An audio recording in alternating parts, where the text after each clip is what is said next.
ఆకాశవాణి ప్రాంతీయ వార్తలు చదువుతున్నది ఎన్ మణి. ముఖ్యాంశాలు: ప్రభుత్వ ఉద్యోగాల్లో ఉన్న క్రీడా రిజర్వేషన్ కోటాను 2% నుంచి 3% పెంచుతూ రాష్ట్ర ప్రభుత్వం నిర్ణయం తీసుకుంది. ముఖ్యమంత్రి నారా చంద్రబాబు నాయుడు రాజధాని ప్రాంత అభివృద్ధి ప్రాధికార సంస్థ CRDAపై ఈరోజు సమీక్ష నిర్వహించారు. రాష్ట్రంలో మహిళలపై నేరాలకు పాల్పడే వారిపై పోలీసులు కఠినంగా వ్యవహరించాలని ఉప ముఖ్యమంత్రి పవన్ కళ్యాణ్ అన్నారు. ఏజెన్సీ ప్రాంతాల్లో అన్ని గిరిజన గ్రామాలకు రహదారులు నిర్మించి డోలీ మోతలను నివారిస్తామని మంత్రి గుమ్మడి సంధ్యారాణి పేర్కొన్నారు. విజయనగరం జిల్లాలో స్థానిక సంస్థల ఎమ్మెల్సీ ఉప ఎన్నిక నిర్వహణకు ఈరోజు నోటిఫికేషన్ విడుదలైంది. వార్తల వివరాలు: ప్రభుత్వ ఉద్యోగాల్లో ఉన్న క్రీడా కోటా రిజర్వేషన్ను 2% నుంచి 3% పెంచుతూ రాష్ట్ర ప్రభుత్వం నిర్ణయం తీసుకుంది. రాష్ట్ర ప్రభుత్వం ఇటీవల తీసుకువచ్చిన క్రీడా విధానంపై ముఖ్యమంత్రి చంద్రబాబు నాయుడు సచివాలయంలో ఈరోజు సమీక్ష నిర్వహించారు. క్రీడల్లో రాష్ట్రాన్ని అగ్రగామిగా నిలిపేందుకు 4 లక్ష్యాలతో పాలసీని సిద్ధం చేశారు. ఇందులో భాగంగా పలు ప్రతిపాదనలకు ముఖ్యమంత్రి ఆమోదం తెలిపారు. యూనిఫామ్ సర్వీసెస్లో 3% రిజర్వేషన్ ఇవ్వాలని పాలసీలో ప్రతిపాదించారు. శాప్లో గ్రేడ్ 3 కోచ్ల కోసం ఇంటర్నేషనల్ మెడల్స్ సాధించిన వారికి 50% రిజర్వేషన్ కల్పించనున్నారు. పతకాలు సాధించే వారికి మంచి ప్రోత్సాహకాలు అందిస్తే క్రీడల పట్ల అందరికీ ఆసక్తి పెరుగుతుందని ముఖ్యమంత్రి అధికారులకు స్పష్టం చేశారు. ఆటలు ఆడేవాళ్లకు గుర్తింపు, గౌరవం ఇవ్వాలని, ఒలింపిక్, ఏషియన్ గేమ్స్లో పతకాలు సాధించిన వారికి గ్రూప్ 1 ఉద్యోగులుగా నియమిస్తామని తెలిపారు. ముఖ్యమంత్రి నారా చంద్రబాబు నాయుడు రాష్ట్ర సచివాలయంలో ఈరోజు రాజధాని ప్రాంత అభివృద్ధి ప్రాధికార సంస్థ CRDAపై సమీక్ష నిర్వహించారు. ఈ సమీక్షలో పురపాలక, నగరాభివృద్ధి శాఖ మంత్రి పి. నారాయణ, CRDA ఉన్నతాధికారులు పాల్గొన్నారు. సమీక్ష అనంతరం మంత్రి నారాయణ పాత్రికేయుల సమావేశంలో మాట్లాడుతూ CRDA పనులకు సంబంధించి జూలై 24న చీఫ్ ఇంజనీర్లతో సాంకేతిక కమిటీ వేశామని, అక్టోబర్ 29న ఆ కమిటీ నివేదిక ఇచ్చిందని అన్నారు. అన్ని పనులకు సంబంధించి డిసెంబర్ చివరిలోగా టెండర్లు పిలవాలని ఆదేశించామన్నారు. 3 సంవత్సరాల్లో పనులు పూర్తి కావాలని ముఖ్యమంత్రి ఈ సందర్భంగా స్పష్టం చేశారని తెలిపారు. మంత్రులు, న్యాయమూర్తులు, ఇతర భవన సముదాయాలకు 41,000 కోట్లకు టెండర్లు పిలుస్తామని, 30,000 కోట్ల రూపాయల టెండర్లకు సంబంధించి పనులు ఇప్పటికే మొదలయ్యాయని మంత్రి నారాయణ వెల్లడిస్తూ, అమరావతి క్యాపిటల్ సిటీలో వర్క్స్ హడ్డిల్గా ఉండిందో టెండర్స్ క్లోజర్, దానికి ఈరోజు CRD అప్రూవల్ ఇవ్వడం జరిగింది. వరల్డ్ బ్యాంక్ వాళ్ళు యాక్చువల్గా మనకు 15,000 కోట్ల లోను ఇవ్వటానికి నిర్ణయించిన విషయం అందరికీ తెలిసిందే.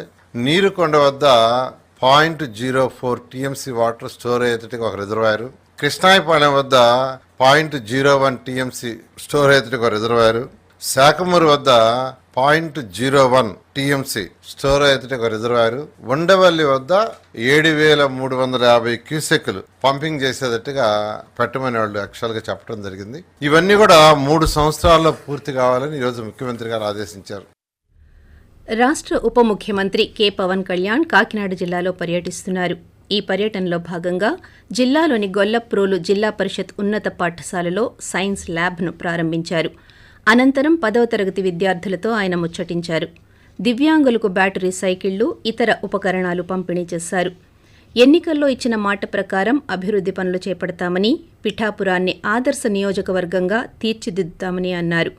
అలాగే పోలీసు ఉన్నతాధికారులు రాష్ట్రంలోని శాంతి భద్రతలకు బాధ్యత వహించాలని, ఆడపిల్లలు, మహిళలపై నేరాలకు పాల్పడే వారిపై కఠినంగా వ్యవహరించాలని పవన్ కళ్యాణ్ అన్నారు.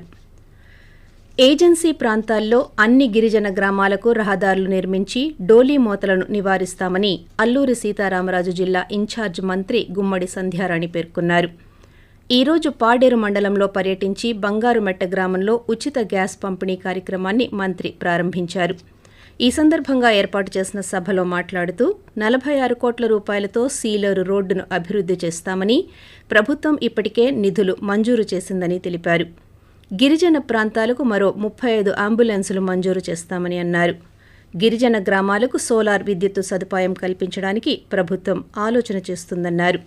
ప్రతి గ్రామానికి సాగు, తాగునీరు అందించాలని, అధికారులు ఈ అంశాలపై మరింత దృష్టి సారించాలని మంత్రి సంధ్యారాణి పేర్కొంటూ, తాగునీరు, సాగునీరు, విద్య, వైద్యం, రోడ్లు ఈ 5 ఉంటే ప్రతి గ్రామంలో 80% అన్ని ఉన్నట్టే. వీటి మీద దయచేసి దృష్టి పెట్టండి. మనం అప్పుడే ముందుకు వెళ్ళగలుగుతాం. మన జిల్లాలో 22 మండలాల్లో 3 ఐటీడీఏలు ఉన్నాయి. ఐఏఎస్ ఆఫీసర్స్ ఇక్కడ ఎక్కువ. మనం అందరం కూడా ఒక యునైటెడ్ గా, అలాగే 3 ఎమ్మెల్యేలు, ఎంపీ గారు, ఇంతమంది ఉన్నాం. అందరం కలిసి మన జిల్లాను అభివృద్ధి చేసుకోవడానికి అందరినీ సహకరించమని. ఆకాశవాణి ప్రాంతీయ వార్తలు వింటున్నారు. విజయనగరం జిల్లాలో స్థానిక సంస్థల ఎమ్మెల్సీ ఉప ఎన్నిక నిర్వహణకు ఈరోజు నోటిఫికేషన్ విడుదలయ్యింది.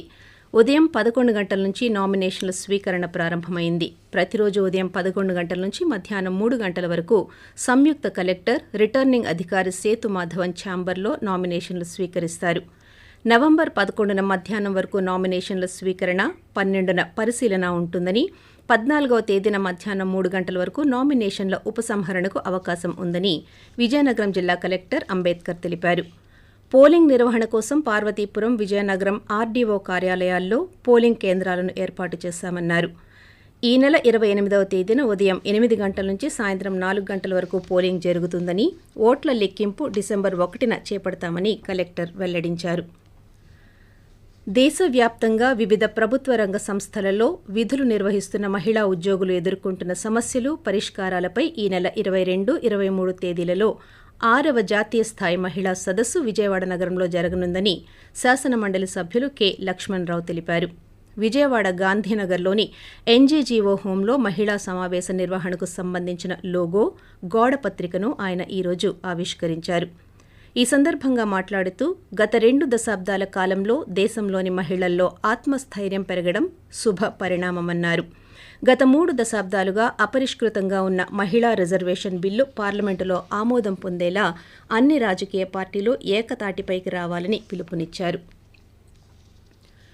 ప్రజా సమస్యల పరిష్కార వేదిక పీజీఆర్ఎస్ కార్యక్రమంలో వచ్చిన అర్జీలపై సకాలంలో చర్యలు తీసుకోవాలని అనకాపల్లి జిల్లా సంయుక్త కలెక్టర్ ఎం. జాహ్నవి అధికారులను ఆదేశించారు. ప్రజలు తెలియచేసిన సమస్యల గురించి వివరాలను అధికారులను అడిగి వెంటనే తెలుసుకున్నారు.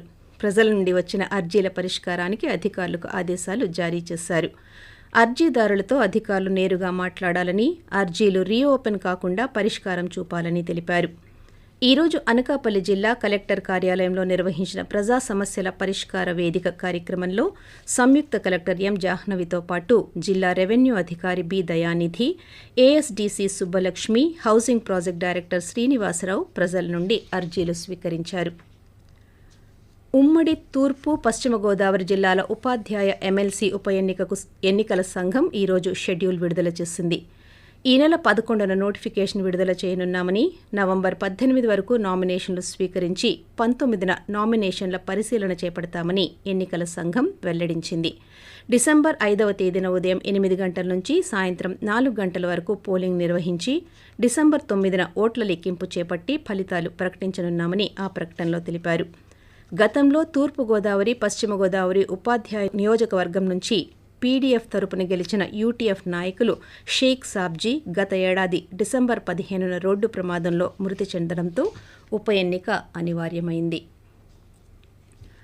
తిరుచానూరులోని శ్రీ పద్మావతి అమ్మవారి ఆలయంలో నవంబర్ 28 నుండి డిసెంబర్ 6వ తేదీ వరకు జరగనున్న కార్తీక బ్రహ్మోత్సవాల రోజువారీ కార్యక్రమాల బుక్లెట్ను ఈరోజు తిరుమల తిరుపతి దేవస్థానం ఈవో జె. శ్యామలరావు ఆవిష్కరించారు.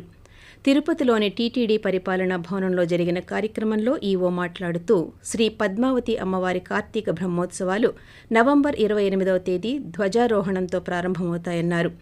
డిసెంబర్ 2వ తేదీన గజవాహనం, 3వ తేదీన బంగారు రథం, 5వ తేదీన రథోత్సవం, డిసెంబర్ 6వ తేదీన పంచమి తీర్థం ఉంటుందని తెలియజేశారు. వార్తలు ముగించే ముందు ముఖ్యాంశాలు మరోసారి. ప్రభుత్వ ఉద్యోగాల్లో ఉన్న క్రీడా రిజర్వేషన్ కోటాను 2% నుంచి 3% పెంచుతూ రాష్ట్ర ప్రభుత్వం నిర్ణయం తీసుకుంది. ముఖ్యమంత్రి నారా చంద్రబాబు నాయుడు రాజధాని ప్రాంత అభివృద్ధి ప్రాధికార సంస్థ CRDAపై ఈరోజు సమీక్ష నిర్వహించారు. రాష్ట్రంలో మహిళలపై నేరాలకు పాల్పడే వారిపై పోలీసులు కఠినంగా వ్యవహరించాలని ఉప ముఖ్యమంత్రి పవన్ కళ్యాణ్ అన్నారు.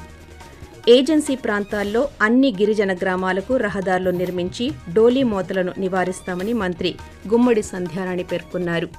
ఆకాశవాణి ప్రాంతీయ వార్తలు ఇంతటితో సమాప్తం.